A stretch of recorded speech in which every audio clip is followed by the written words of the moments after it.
China's influence in Nepal becomes apparent on the more geopolitical front, and that is also quite often reduced to rhetoric.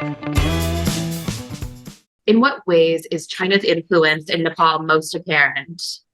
Instead of influence, I find the term presence more fitting because the term influence sound rhetorical, not espousing the pragmatic reality of Nepal-China ties. Actually, Beijing's presence in Nepal is visible in the high-level visits of the leaders of the Chinese Communist Party, China's aids and assistance that have been doled out to Nepal, or even railway pledges and BRI implementation projects. While the language, foods, or culture, religion, and lifestyle between Nepal and China, they differs extensively, and people from both countries are yet to know and explore more about each other. So against such a backdrop, Nepali power mongers and Chinese power elites, they have managed to signal the West that relations between Kathmandu and Beijing have flourished. As such, I should say China's influence in Nepal becomes apparent on the more geopolitical front, and that is also quite often reduced to rhetoric. What makes China an attractive partner for Nepal? Nepal's location between China on its north and India on its south, and more specifically, I should say its landlocked status, is often presented as a curse by Nepali policymakers, historically speaking. But still, personally, I believe that landlocked countries have their one strength, their one beauty, and still in the name of trade diversification and reciprocity, Nepal agrees with China to bring down the mountains that have separated the people of the two countries for centuries. While Beijing considers Nepal as a strategic gateway to inter-South Asia, Nepal finds pleasure in getting connected with a few seaports and dry ports of China, but that is also limited to discourses and rhetoric. Amidst the dearth of required connectivity infrastructure, Nepal has not been able to materialize the transit facilities that have been offered by Beijing in different agreements. Let me give you an apt example. I should say, like after 2015 blockade on Nepal, Kathmandu inched closer to Beijing with an objective to downsize Nepal's dependency on the south. But it has not happened. As such, it seems that Nepal deems China more strategically as a key player in balancing the interest and involvement of India in Nepal. So in that sense, more than drawing an economic advantage from China, policymakers in Kathmandu have relied on the strategic components of the bilateral ties with Beijing. How do elite and popular opinions of China differ in Nepal? Historically, elite narrative about China has been of rescuer here in Nepal, although Beijing has never proved that practically, even in the historical context. Even in 2015, when Nepal faced the blockade, China sent its petroleum products to Nepal, but didn't sell them. I believe that gestured the presence of rhetoric in Beijing's approach to Nepal. And the same narrative of rescuer, or let's say balancer, has been disseminated in the public domain by different governments and different regimes in Nepal. Although few cases of border problems between Nepal and China emerged during pandemic in the Himalayan belt of Nepal, the elite narrative dismissed them instantly. So any account of, let's say, events or experiences and details in the public domain is either informed by the media or the government. For instance, the narrative on BRI and debt trap. So Kathmandu-based policy analysts, they have managed to create the narrative that BRI is advantageous to landlocked country in blustering letters connectivity or growth. And also regarding the debt trap, they managed to politically socialize the public by stating that the component of the Chinese loan to Nepal is unalarming.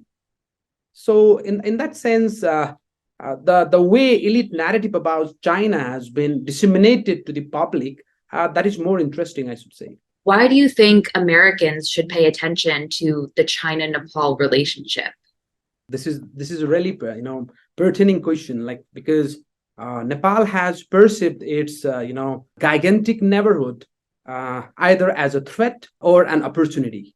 Nepal's relation with China should be understood along I think, the same line, because Nepal-China ties evolve in three ways.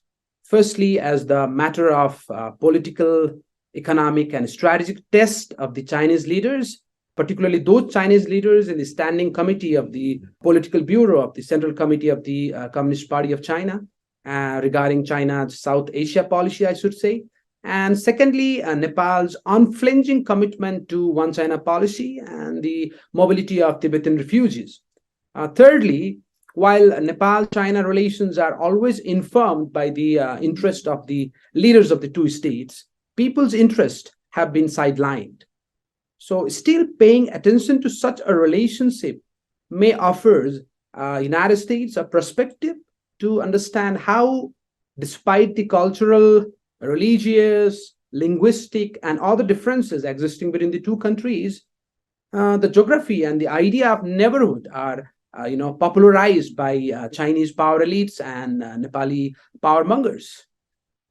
What can the United States do to be a better partner for Nepal? I think United States has always stood as a good development partner for Nepal. Thousands of Nepalese are living in the United States. Nepal receives aids, grants, assistance, and support from the United States annually.